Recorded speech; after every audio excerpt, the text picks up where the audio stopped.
श्री स्वामी समर्थ. स्वामी महाराज तुमच्या सर्व चांगल्या इच्छा पूर्ण करो ही स्वामींच्या चरणी प्रार्थना करते आणि आजच्या या नवीन व्हिडिओला सुरुवात करते. तिळगुळ घ्या आणि गोड गोड बोला.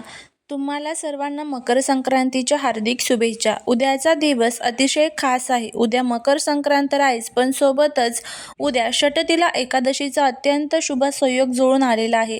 संक्रांतीच्या काळात सुगड पूजन करायला खूप महत्त्व असते, पण हे पूजन का करतात, त्यात कोणत्या वस्तू हव्या आणि एकादशी असल्याने कोणत्या चुका टाळाव्यात, त्याचबरोबर या दिवशी पूजेचा शुभ मुहूर्त कोणता, राहू काळामध्ये चुकूनही आपल्याला पूजा करायची नसते, तर राहू काळ कधी आहे, याबद्दलची संपूर्ण माहिती आज या व्हिडिओमध्ये मी तुमच्यासोबत शेअर करणार आहे.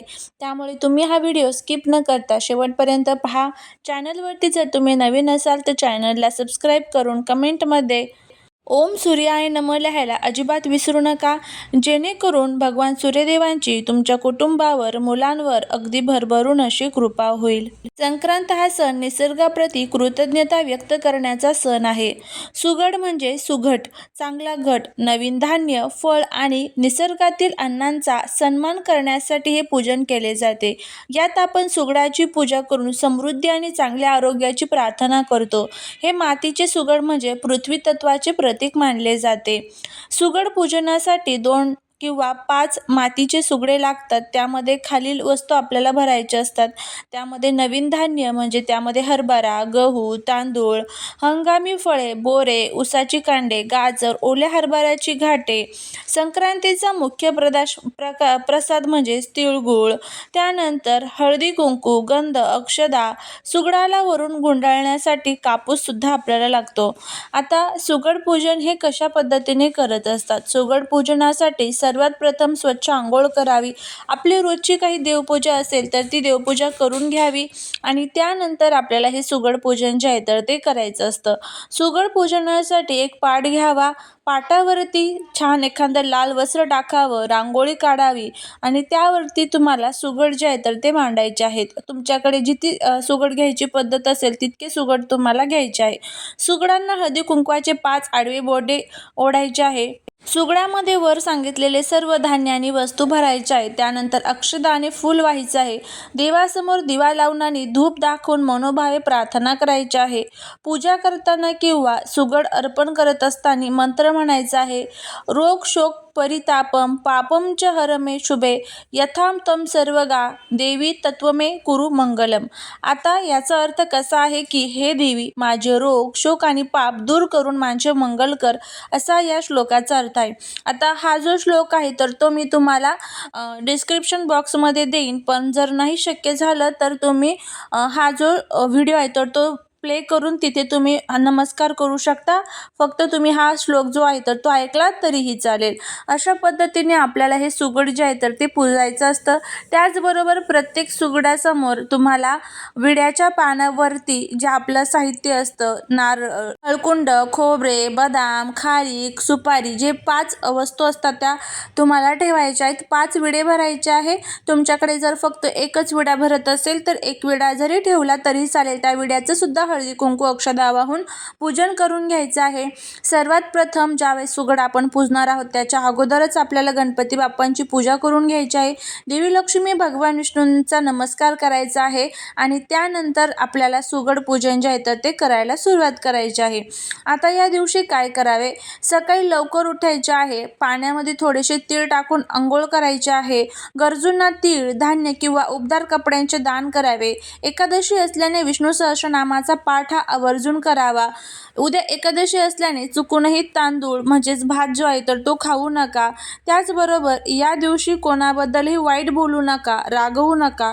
सुगड फुटलेली किंवा तडा गेलेली नसावीत. पूजा करताना सुगड हे रिकामे ठेवू नका. आता त्यानंतर आपल्याला असा प्रश्न पडतो की नंतर ह्या सुगडाचं काय करायचं असतं. सर्वात उत्तम पद्धत म्हणजे पूजनेनंतर हे सुगड वाण म्हणून इतर सुवासिनींना देणे. सुगडाला मातृका मानले जाते. त्यामुळे हे दान केल्याने पुण्य मिळते असे मानले जाते.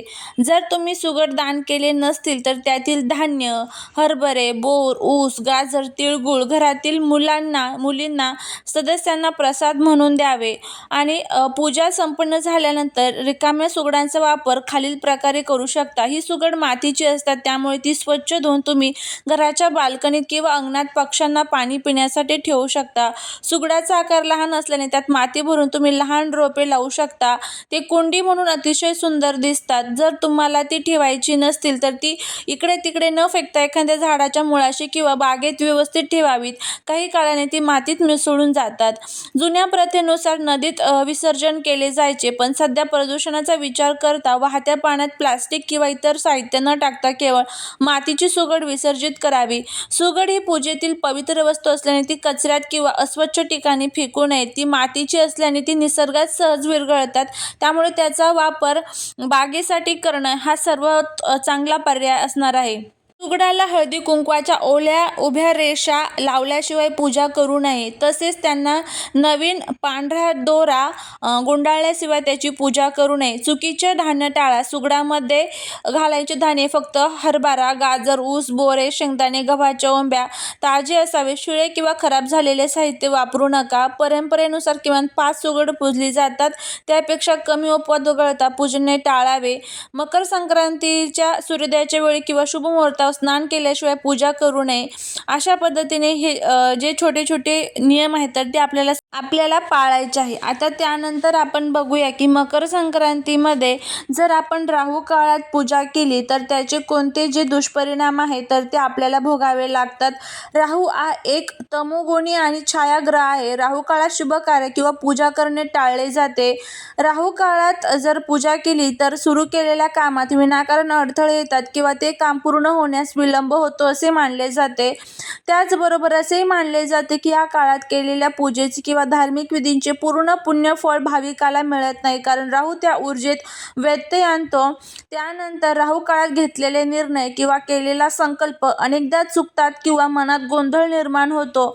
या काळात नकारात्मक शक्ती अधिक प्रभावी असतात, त्यामुळे नवीन वस्तूंची खरेदी किंवा महत्त्वाचे विधी टाळले जातात.